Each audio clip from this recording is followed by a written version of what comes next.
Welcome to I'm Not Joking, the podcast where a behavioral scientist examines what it's like to live a humorous life.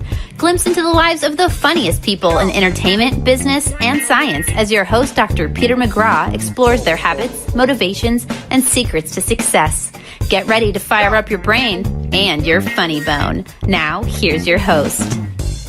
Welcome to I'm Not Joking, the podcast that looks at the lives of funny people. I'm Peter McGraw, and today's guest is Boston comedian Vally D. Although still new to comedy, she's already performed at Denver's Comedy Works, Boston's Comedy Studio, Maine's Portland Comedy Festival, the Riot Theater's Stand-Up Break-In, and Reykjavik's Golden Gang Comedy Festival. She also acts and co-produces the show Laugh While You Can, a comedy show that benefits charity. Welcome, Vally. Thank you. It's nice to have you here. It's exciting that we're doing this. Yeah, I'm pretty excited about it too. So let's just jump right into it. If you weren't doing comedy, what would you be doing? That's a hard question. I think all of these questions are going to be hard questions that are going to make me scratch my head. But I don't know. I feel like if I wasn't doing comedy, I would be struggling to figure out something creative to do to occupy my mind, because I was getting really bored with life before I started doing comedy. So maybe I'd be doing music. Instead of struggling with comedy, you'd be struggling with something else. Yeah, I think so. Struggling with music. So listeners should know this. Vally and I are friends. So I have lots of inside information about Vally. Yeah. And so you play guitar. I do. I play guitar. You sing. And you rap. Sing. My rap is just it can be classified as rap, but it's not quality rap. Most rap's not quality rap, I think. I guess. Most singing and music's not quality. I guess that's true. So I do fine singing, bad guitar playing, and very bad rap. Okay. And you sing in English and Russian? Yeah, I speak Russian, so sometimes I will sing in Russian. Okay. Is your English singing or Russian singing better? I think my voice is the same, but in English, I've maybe heard more music in English, so whatever riffing you do on top of the lyrics, I feel like in English might be more organic or something. Okay. But I don't think that I'm better at singing in English. I made a joke about your rapping, but you do that for comedy's sake. Yeah. When I started rapping, I think I did one, which I thought it was funny to do. And then I sort of challenged myself to say okay, can I produce more of these? Can I make it a once a week kind of thing? Can I do it for a year and release 52 raps? And turns out I can't. Okay. I think I did 13 or 14 raps. And then I was just tired of the video editing afterwards. And it's not that I ran out of things to rap about, but my raps began to be very silly. And I wasn't getting as much out of doing it. So I figured I'd focus on other stuff. Okay. So it was an experiment. Yeah. I like experiments. But it's cool now because people remember that about me sometimes. Yeah. And I was working on a bit for stand-up, which was about the genre of music called country rap. Okay. Or hip hop. And someone advised me to rap on stage for that bit to exemplify how ridiculous that genre of music is. So that was really helpful. And I don't think anyone would have been you should rap on stage had they not already seen me trying to rap poorly. You could have doubled the number of weeks if you had just did your 13 raps then in Russian. The next 13 weeks. That gets you through half the year. And it removes all of your audience. But yeah, it creates a new audience, I think. I don't want Russian fans. You don't have Russian fans? My parents' friends, I guess, are Russian and they're fans. But people in Russia being fans of mine would be odd. I don't know, because I don't do stand-up in Russian. Yeah, so I wouldn't go. I would go over there and I'd be so this is your hut. So tell me about this joke, the jokes you had about hick hop. So who is the greatest hick hopper in the world? Who's the best? I don't know. I don't think there's a... No one has risen to the top yet? I don't think that's a genre that, I don't think you can become the best, because I don't know if it can be good at all. But I don't know who has done... A lot of country artists have delved into it and done one country rap song. I see. And it's invariably uncomfortable to listen to. Yeah, I feel like a rapper would have more success moving into country I think hip-hop Snoop then. Dogg, he did a song with, was it Dierks Bentley or someone? I don't know. Maybe I just heard Dierks Bentley earlier today, and so it's in my mind. But I don't think that rappers should be in country music either. Like, those genres should just respect each other from afar. Okay. That makes me a little sad, no? I don't know. I feel like the reason that country stars are rapping is because they feel that country music has become irrelevant. I think they're trying to make it relevant today and get more fans, but what they're doing rather than doing rap, which appeals to a lot of people, is they're creating this new genre, which I think appeals to nobody. And they could just sing about more current things instead of singing about the same old, like, 3 things in rap form. Beer, trucks, and girls. I see. See, I have a different perspective of country music. Like, I actually think that country music and rap are actually closely related. Not musically per se, but rather culturally, in the sense that they both come from a base of people who are generally underprivileged. I think that the best rap and the best country often talk about struggles. I mean, this is more on the hip-hop side of things, but they're also sort of in some ways simple music, but has also evolved and has been innovative. And so I'm not surprised to see them kind of meeting in the middle in some way. Am I being too generous? I mean, I think that if it was happening in an organic way, but I think what's actually happening is the labels are seeing the mass appeal of the two types of music, and maybe seeing, maybe the country labels are seeing that rap is getting a lot of attention. So they're like, how can we get in on this? How can we get a piece of this pie, so to speak? It seems to me like, how would these artists meet each other? Like, they don't have the same friends. They're not from the same places. Like, the only thing they have in common is maybe the producer. And the producer hooks them up and is like, hey, Snoop, and like, white boy from a farm that is good at the guitar, like, why don't you guys do a song together? And they're like, you're paying us, so we're going to do it. But I don't think it comes from a genuine place. Yeah, I see. That's a fair critique. All right, so, but you're not a musician. You're not struggling as a musician. You're struggling as a comedian. Yeah. Like, why are you a comedian and why are you struggling? I like to write jokes and I like to tell jokes. I like to joke around. So to do comedy at all is like just a really easy way to do those things and get to like meet a lot of cool, funny people. Mm-hmm. So I think even if it doesn't go anywhere, it's very fun to do. And it's not that hard. Like, anybody can get on stage and tell a joke, and it's really gratifying to do it and then do well. But why am I struggling? Because it would be really cool to not have a day job, I guess. But I'm starting to get to a point where I'm realizing that the journey is very long. Like, for the people that do end up not having day jobs, they don't just do it for a couple years and then someone finds them a diamond in the rough and is like, finally, we've been waiting for someone who's talented and like put together and here at the right place at the right time. Like, it takes forever for them to get there. So I feel like I'm getting to more of a place of finding a balance so that I can do comedy and like hopefully make some progress there, but not bank on it happening soon or maybe ever. And what's a typical day in your life like, right? So you got one foot in the world of comedy and another foot in what world? Yeah. So Don't hold back. What's that day like? I'm a temp at a pharmaceutical company. And so during the day, I mean, I get there every day, like clockwork, 15 minutes late. Every day.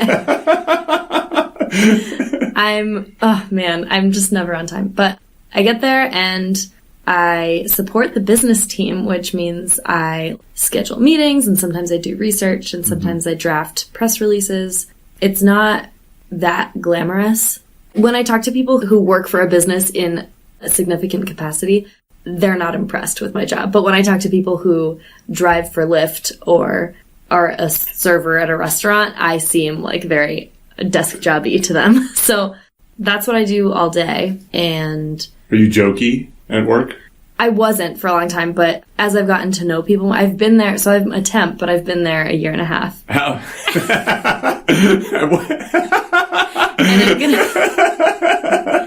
And I'm gonna continue being a temp. They told me in February or March that, like, hey, look, let's stop extending this every month. Let's just assume that you're going to stay here. Okay. But we're not going to give you benefits of any kind. Is that right? Yeah, so I don't get health insurance through work. But it's okay because I'm only 24, so I'm on my parents' health insurance stuff.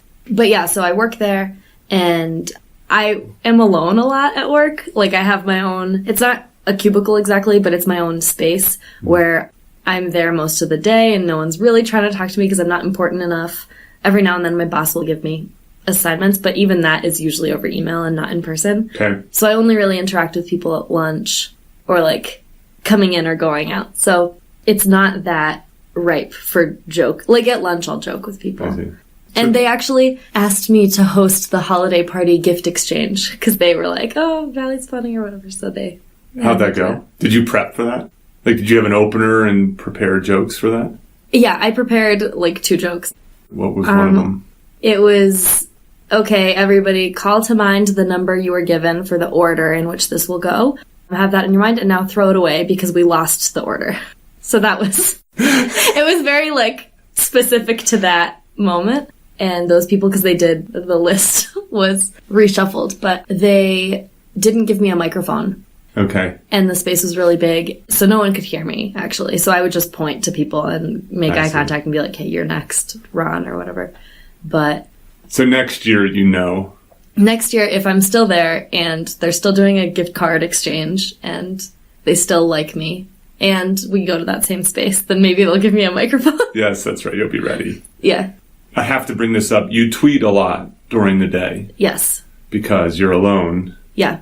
And I enjoy your tweets.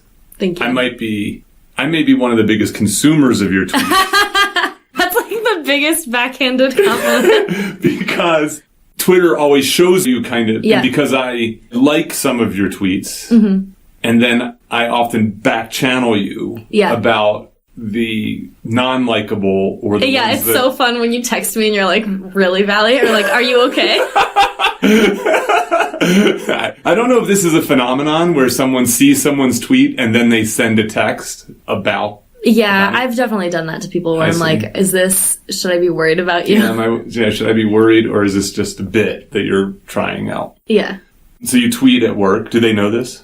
Well, okay, so when I asked for a raise a couple months ago, maybe a month and a half ago, I said, blah, blah, blah, I've been here so many months, and I've taken on so many responsibilities, and I've done whatever job with them. Including emceeing the gift exchange. I was very polite. I was like, I'd like to have a conversation about compensation. And I didn't, like, directly say, hey, give me my money. And so my boss, back to that, she said, I've been told that you spend a lot of time at work not working, which is valid. Which is super valid. So they know that maybe I don't spend all my time on work, but I don't know if they know about Twitter. If they do, they don't tell me. I see. Okay, so you spend your 9 to 5 doing that. Right. Then what? So then, I guess it depends on the day. Sometimes if I have a show, then maybe I'll do a mic and then go to a show. But sometimes the show's too far away or like the timing doesn't work out. But I typically will go directly from work to an open mic or maybe an open mic and then another open mic and then go check out a show. Okay. And then I'll be home by like ideally midnight or 1 a.m. Okay.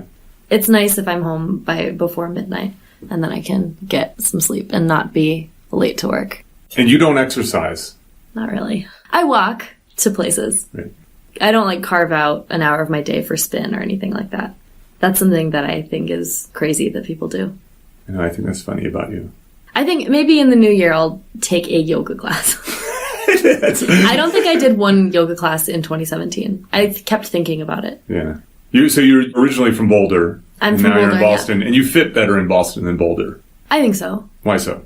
I feel like I hate Boulder's brand. Like, I don't like Boulder's brand. So the reasons that people come here and they're really excited about it, we talk about it, and I'm just Debbie Downer. Like, They repel you. I hate on everything that they love. Yeah. Like, Boulder is all about outdoor sports. I don't exercise, and being outdoors is like, it's not a bother, but it's not my thing. I don't know. You like indoor activities. I do. I don't know, I like conversation and movies and reading and writing and music, and I don't particularly care for breathing hard. Like, I don't need that if I can avoid it. That's good. And sweating. Who wants to sweat? You know what you like. I know that I'm wrong. I also know that I'm wrong.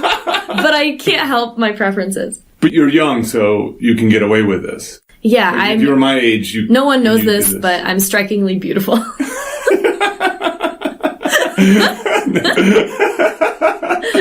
I'm very trim for how I treat my body. I recently learned that my great-grandmother had diabetes. Okay. I wrote a joke about it, but I don't think I can say it. I won't say it. No, I'll tell you later. Okay. But yeah, I have to now I've been very paranoid in watching what I eat. More so. Yeah, because sweets and everything. People here like outdoor sports. I don't. People here like sports. They also like sports in Boston. I mean, football's big, but in Boston, I think because it's a city, there's so many more niches for you to kind of get swallowed up in, and you don't have to hear about skiing ever if you don't want to. There's many more opportunities for unhealthy living in Boston. Yeah, isn't that sad? That's such a sad way to put it, but it's not unhealthy per se, right? Like, it's very walkable. But you also don't use drugs either. Like, you don't drink alcohol. I don't drink alcohol. I don't smoke cigarettes. Yes, that's right. You don't do heroin. Not a fan. Cocaine, those things. I've never tried it, but I'd probably like it, I guess. I mean, I don't think anybody doubts that they would drugs. I've met people who have shared with me that they've tried hard drugs like meth, heroin, cocaine. I've heard that cocaine barely affects me. Okay. I've heard that it there's hardly a difference. I've heard meth, not a fan. Okay. Was what someone said to me. Not a fan. Yeah, and then I don't remember what I heard about heroin. I guess no one has told me heroin is bad. Yeah, or it doesn't work well, or it doesn't feel good. Yeah. I guess. Okay, so you mentioned that you like reading and watching movies. So what are you reading? What are you watching that you're excited about? Like, so when you look back on the year, yeah, like, what do you think was the best thing you read, best thing you watched? Like, something that really stood out. So this year, I spent a lot of the year reading a book called The Second Sex by Simone de Beauvoir, and that is a monster. It's like 800 pages long, and I didn't read many other books because I was reading that one from like 5 books. April to October, April to November. I was reading The Second Sex, which is one of the most insightful and at times outdated collections of thoughts on women in the world. And it's broken into 2 parts. The first half is about the biological differences between men and women and the history of the 2 sexes in relation to one another. And then the second half is about the psychology of a woman and what a little girl goes through, builds her up into the way that she acts as an adolescent woman, and then builds her up as she acts as a grown woman, and how that is everything sets her up to fail and be worse at things and have a harder time in the world than a man. I see. So how do you reconcile this with all this submerging evidence that women are doing better than ever? Young women doing better than young men and so on. Yeah, I think that things like home ownership, educational performance and so on. My hot take is that... That's what we're here for. I'm not joking. I would like to tell everyone, let me get on my soapbox about this. So over the history of women and men, Simone de Beauvoir brings up, I think, an extremely hard-hitting and depressing point that a woman has never been as great as a man. The example she brings up is in writing. She says that women writers, no matter how great they are, Virginia Woolf, Louisa May Alcott, or the Bronte sisters, Jane Austen, any of these women, they become very good at encapsulating their life into novel form, but they will never be as great as to encapsulate the universe, like a War and Peace or I don't know, what's an example of that? Infinite Jest, or all these really huge pieces of literature that men write that are not just, hey, look, this is my life, this is what a man in his 30s goes through or something. But do you believe that? I do believe that, because then she goes on to say, because look, what it takes for a man to experience the world is not the same that what it takes for a woman. A woman is afraid to go on a 3-week bicycle journey around South America, the solitude that it takes to really look at the world objectively and the anonymity that it takes, a woman can almost never get. Or at the time of the writing in 1949, it was unheard of for a woman to go on like a solo woman traveler adventure and then write.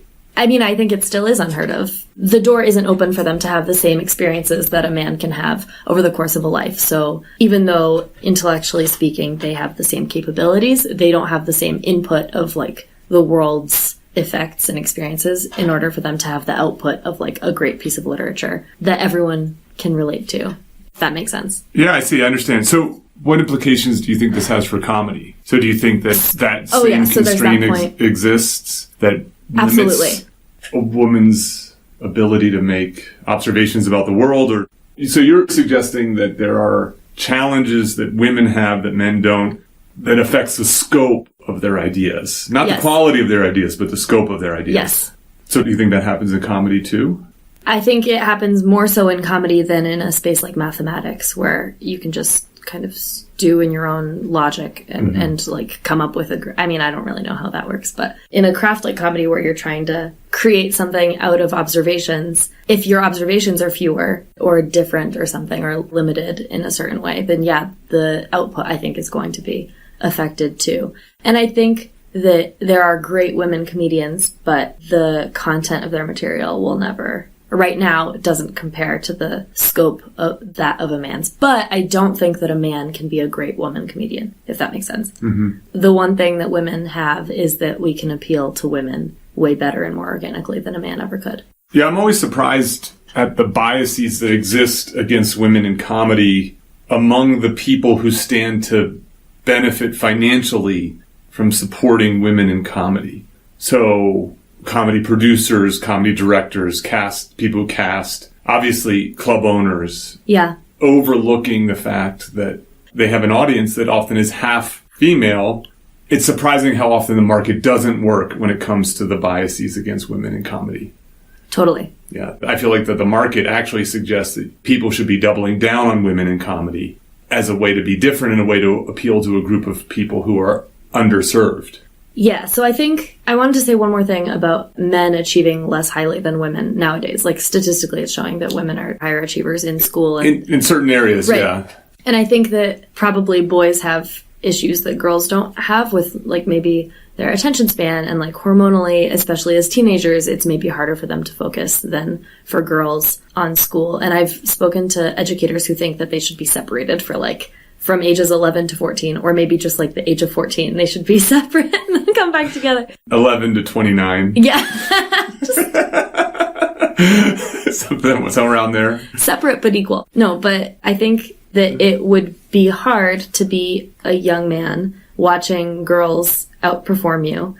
And then there's like this idea of what a man is supposed to be, and then you're just not that. Like that's got to be incredibly emasculating to watch girls be smarter than you and achieve things that you can't. And like the one thing you have on them is physicality, is like your physical dominance. And then you're not really supposed to assert that either. So you're just left with like, oh, I'm mediocre. Why would I want, as a young man in that situation, why would I want to like, I would want to get as far away from those smart women that emasculate me as possible. So you stop competing. I think you stop competing. You start going for jobs that they couldn't possibly do, like, or more blue collar, more manual labor type jobs. Mm-hmm. To be able to compete among your own kind of like working on oil rigs. Very few women do that. It's like high paying. Why don't women do that? Like, because physically it's very demanding. Mm-hmm. And then I think there's a culture also that kind of discourages women from being interested in joining that. And then to go back to what you just said, I think it would pay to double down on women, as you said. But I think there's also a logic in those club owners' minds that who's coming to my comedy shows? Probably couples on dates. Who decides what to do on dates? Men do. Like, I think that's the logic of they're not thinking about the changing dynamic of like now more and more so people on dates equally decide what to do. And more so women are going out alone, and like women are going out with their women friends, and like the crowd demographics are shifting, so they have to shift their booking. Like I think they don't realize that that logic doesn't apply as much anymore. Yeah, these are not people who are new to the game typically. Right. So speaking about the gendered stuff, what I'm wondering is when is it that we're going to stop celebrating physical prowess in this country? And for any listeners at home, Peter is 6'5". And a former athlete. Yeah. And I think about how much time I wasted trying to be a great athlete now. Aren't you embarrassed? I mean, fortunately, I also developed an intellectual side. Yeah. I didn't forgo that. Yeah. I always viewed it as complementary. I never was good enough that I ever thought of that as being a solution to my set of problems. At least not a major solution to them. Hence PhDs and things like that. Yeah. But I mean, I even still did athletics even while I was doing my PhD. And I liked it a lot. But the celebration of it, the sort of holding people up. I mean, I guess we're starting to see some of that with the rise of the nerd, the celebration of the engineer and innovation and so on. But still, and the downfall of bullying. Yes, that's right. I think we have, or at least bullying's now online, right? It's now not in the schoolyard. I don't think it's as physical anymore. But yeah, I wonder when that'll begin to take even more hold. I think it'll be good for the country when we're not celebrating football. Yeah, if we last that long. So I want to get into a few other things while we still have time. So do you have a favorite opener as you open your comedy set? Yeah, I have a line that I open with. What is it? I say, when I first meet people, I tell them I'm a feminist because it's really important to me not to be liked. Okay. And then that segues easily into more jokes about feminism if I want to talk about that. But it also sets up, I think, a little bit of my point of view so that from that point I can talk about other things, but like they know this feminist thing about me. So if I bring that out anywhere else, it's not a foreign concept. And you're sort of critiquing yourself. You recognize the nuance of... This is going to sound so pretentious maybe, but my goal is to hopefully like appeal to people who maybe are not on board with feminism by poking fun at it and like how it's seen and how annoying the idea of this like feminazi is. Like we all know people who are just annoying and no matter what it is that they're all about, they just can't stop talking about it. So I want to make fun of that while also like making sure that my values come across still. So that's my hope, is that people can then come away from it being like, well, that feminist girl, I'm not about her ideas, but she made me laugh. Like that's my hope, is that happens. As you're developing your jokes, do you have any tools? Do you have any strategies? You didn't mention earlier on a typical day your writing time. Oh, yeah, I didn't mention that. Do you have a set aside writing time? How do you write? I try to write every day, but I don't set aside time because maybe I should, but I haven't so far. So far, I carry around a notebook, and every day I definitely tweet, and every day I pull out my notebook at some point and I try to write down a funny thing. If I can just write a premise down and then come up with a few punchlines, regardless of whether they're funny, oftentimes I'll like free write and it's not funny. But my hope is that like just by flexing that muscle, I've heard people talk about it and I'm just a guinea pig trying that on myself. What's your notebook like?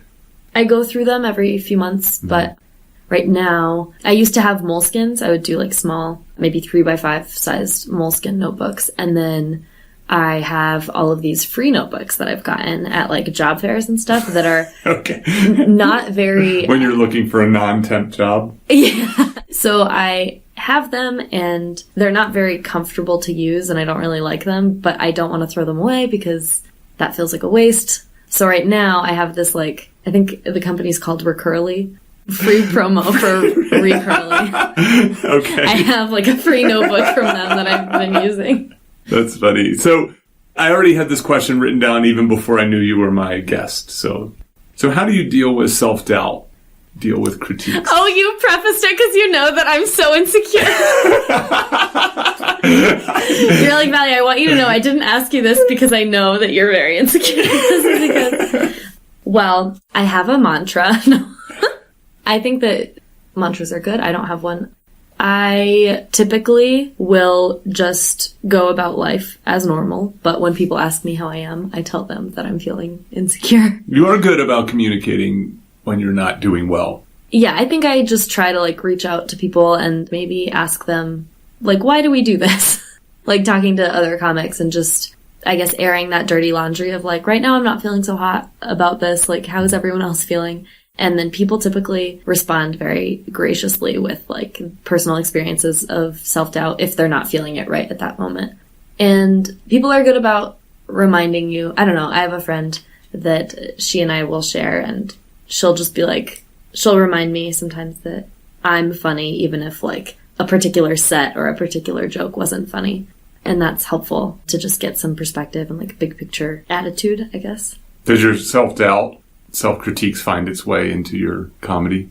I don't think that I talk that much about insecurity on stage. My jokes are more... Like, I guess for me, it's hard to find the funny in that. Like, because it just feels really real and not... I don't know. I guess when other people talk about their insecurity, I relate to it, but that doesn't mean that it's necessarily funny. So right now I don't, but maybe I would in the future at some point. I see. And so, get me into the mindset of what it's like to go to an open mic. Ugh. Okay, so... When I go to an open mic, there's like a level of stress of wanting to get there early so that I'm early on the list, because if you're late on the list, then you're performing with all of the like people who either just started comedy. Their stage presence is different, like they're still figuring out their confidence, and a lot of them, maybe there are some folks who've been doing it for a long time but still haven't figured it out, and by that point a lot of the people that are your peers maybe more have trickled out of the room, and you want their perspective on your jokes more so than the people at the end. Just because the people at the end, like, I don't know. So that's typically, I feel stress about getting there early. So that professionals get to open mics early. I think once you have, like, credits of some sort, you don't have to. Oh, I see. Once you are good enough that people know who you are, you can maybe... Like if, I don't know, who's a famous comedian that hasn't been blasted for sexual harassment issues? Okay. If, for example, Bill Burr came to an open mic. He would get put on whenever he wants. I mean, he's like the king. Yeah, yes, everyone would be like bowing down and he would go first or whatever. But even someone smaller than Bill Burr, who is still like royalty in Boston comedy, for example, is Alingon Mitra. Okay. So if Alingon Mitra comes to town and wants to perform at an open mic, he can perform whenever he wants. But I'm not there. So I am at a level where I stress about getting there on time or like texting somebody to sign me up early. And then you get there. And then what goes through my mind is, I have to like get a drink or I have to buy food to like support the bar and support the open mic. And I don't think everybody worries about that, but I want to be like ideally a good Samaritan, like a contributing member of the community. So I want to do that. But that sucks sometimes because sometimes I'm like, I don't have money. Some people volunteer for Big Brothers Big Sisters. You buy fries. Hey, I'm also on the Big Sisters email list, so why don't you check yourself, buddy? Every month they email me about an event that I could choose to go to if I found time. That's really funny. Like, oh, so what volunteer activities you're involved in? You're like, well, let me tell you the email list then. I throw away so many letters every month. Okay, so you're there, you're waiting. So you get there. And what do you do? Like, what are you doing? Well, at this point, I mean, I guess each open mic is a little different. A lot of open mics in Boston or Denver, I know a lot of the people in the room. So there's like, and I'm very social. So I like say hello to a lot of people. And it takes me a while to like sit down somewhere and just like collect my thoughts. But once I'm sitting down, I pull out my notebook or whatever and I try to figure out my set list for that particular sweet 4-minute spot. 4 minutes is longer than I think a lot of mics in New York are. But yeah, I'll figure out like, maybe if I have time, I'll brainstorm like different punchlines or tags to jokes or like maybe even write. If I haven't written that day, I'll try to write right then. But it's just not a great space to write because there's so many other concerns. Like there are people bouncing around the room that you know and you like want to say hello to. And some of them have like legitimate questions to ask you or you have questions to ask them about shows or something. And then watching the show, I guess I like try to watch the show, which is obviously more of a chore than a source of entertainment. Because like that's the saddest you sounded this entire time. I think the thing is, it's not a show. You're watching people workshop, and then sometimes you're getting people who are good performers that have a bit like very close to finished, or maybe it already is finished and they're just practicing it. And that's cool because then it's entertainment at that point. But then it sucks because you've probably heard it before in a bunch of different variations, and it doesn't feel new, even though it maybe is. And you have to watch people that you wouldn't have like paid a ticket to go see this person, but because it's an open mic, anything goes. So maybe some person wandered in off the street, lost a bet, went on stage, and just denigrated their girlfriend for 4 minutes. And I have to like listen to them talk about how great they are. And that's like not adding to my life at all. I don't want to listen to that. So you get up, you do your few minutes, and then afterwards, what are you doing? If I have nowhere to be, I try to stay for as long as I can take it. But if I have somewhere to be, I try to maybe stay for 1 or 2 more people after me before I leave, because it just looks really bad. To just walk off the stage right out the exit? Yeah, it looks bad to just disappear. So I hang out for a couple more comics, and then once I've hung out for 2 more comics, I feel very easy, like I can leave at any point, and that's fun. But if there's a different mic to get to, then I sometimes will jet and do that. I see. And sometimes I'll be like, thank you for the stage time. But it's just so like, once you're seeing people every week, to thank them every week feels really ridiculous. All right. But that's what an open mic is like. People are realizing very quickly how unglamorous the world of comedy is. It felt very cool at first. It did. Honestly, for the first few months, every single open mic felt like a gift from God. I was just like, oh my God, I get to listen to people's jokes. Like, this is so fun. And it was very exciting for me to try new material. Now it's like sort of exciting, but I'm getting a little bit more to a point of like, maybe I would get more out of soaking in a hot tub. Like, maybe it's not all about stage time all the time. I can say this. You've been doing comedy for a year and a half or so. And more. So, like, I think you've gotten good rather quickly. Thank you. I don't feel like you've seen me perform. Not recently. Yeah. You know. But I felt even then, the last time I saw you, that you had gotten pretty good pretty quickly. Thank you. Are you still getting good, or you've plateaued? What's going on? What are the challenges you're facing? I think getting good is such a subjective, yeah, that's true. Better. You're getting better. Phrasing. That's right. I think I've gotten more confident on stage, certainly, and I feel like I have gotten better at being in the moment on stage. So if someone says something in the audience, I like, more often than not, I can retort with something funny. But even that, like, great comedians sometimes don't have something funny to say. Like, it's just, what's the word? Like, it just depends. But case by case, that's what I was looking for. But I think, am I still getting better? That's such a point blank question. Yes, I think so. I feel defensive now. Yeah, I think I am writing new material, and I'm like questioning myself a lot. When I speak to comedians about this and I tell them that like I go through periods of like high energy, very passionate excitement about comedy, followed by very serious contemplation of quitting and questioning why I'm doing this and what's the point, and like, do I even enjoy this and stuff. And then that goes right back into being really excited about it. And when I describe that cycle to people, I have one friend in particular who does judo, and he has, or jujitsu, I honestly, all the sports sound the same, but he was talking about how like that pattern is significant of progress. Like the lulls that you feel are you plateauing and then like getting bored with what you're doing. And then the excitement is because you're doing something new and different and like growing. So I still am experiencing that pattern, I guess. So if you go by his logic, I'm still getting better. I see. That's great. So last question. Is there a secret to success, to comedy success, that everybody knows but doesn't do? Yeah. Be funny. That is the only secret I know. I think be funny, be rich, be attractive. If everybody wants to have sex with you and everybody you like kill in every room, there's no way you wouldn't be noticed. Okay. But like, not everybody wants to have sex with me. No, I'm just kidding. But yeah. Metaphorically, we're talking about. I mean, I think we're all not sure what it is, and everybody is just trying to put the work in and like be creative and make stuff and hope that it appeals to people. Yeah, that's great. The idea of being funny, what are the things that are getting in the way of being funny, right? So is it your own ego? Is it your lack of, and when I say you, I mean comedians, is it lack of work ethic? Is it a lack of innovation? You have to work backwards from there. In the world of academia, it's simple. It's you get judged by the quality and quantity of your research papers and the quality of your teaching. Yeah, that's right. So what you have to do is have great ideas. Yeah. Right? So you have to be funny. I have to have great ideas. I think be funny. Oh my gosh. So there's different levels. Oh my goodness. I'm about to say, I wonder if this is a controversial opinion, but I think that it's okay because we're going to end with it. There are people who are very, very funny, but their ideas are not original.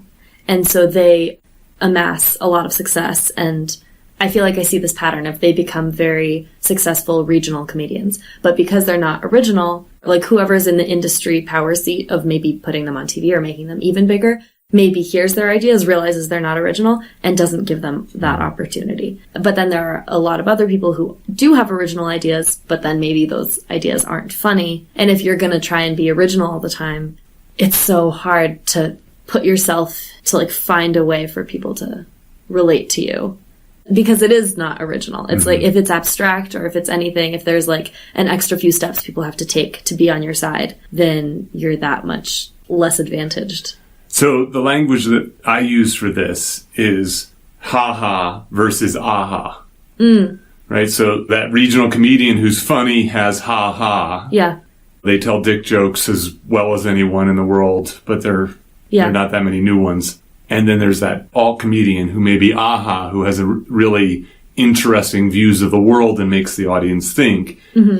And combining those two, having things that are funny, ha-ha, and having things that are insightful, aha, together is the recipe that you're discussing. I think that that's a good way of looking at it. And there are a lot of people, I think with so much focus on diversity these days, there are a lot of people that are getting opportunities who they come from like a more diverse walk of life. They're not just a white guy. They're like an immigrant or they're a non-white guy. Yeah, they're just anybody else. And some of those people, I would say a lot of those people are good comedians. That same idea that I was talking about with women, where they have a different life, so their scope of ideas is different than for a white guy. So they are good at like encapsulating their life, maybe. But I think it's an other level thing to be able to encapsulate the whole world, like the universe of human experience. And then that is, I think, a great comedian. That's going to be most broadly appealing. Yeah. Vally, thank you so much for being a guest on I'm Not Joking. Thank you for having me. This was a lot of fun. Thank you. This was very fun. Thank you for listening. Don't forget to visit petermcgraw.org for more information about our guest, show notes, and social media links. If you've enjoyed this episode, please subscribe and share with others. Join Dr. Peter McGraw next week for another fun, fascinating conversation on I'm Not Joking. Yo.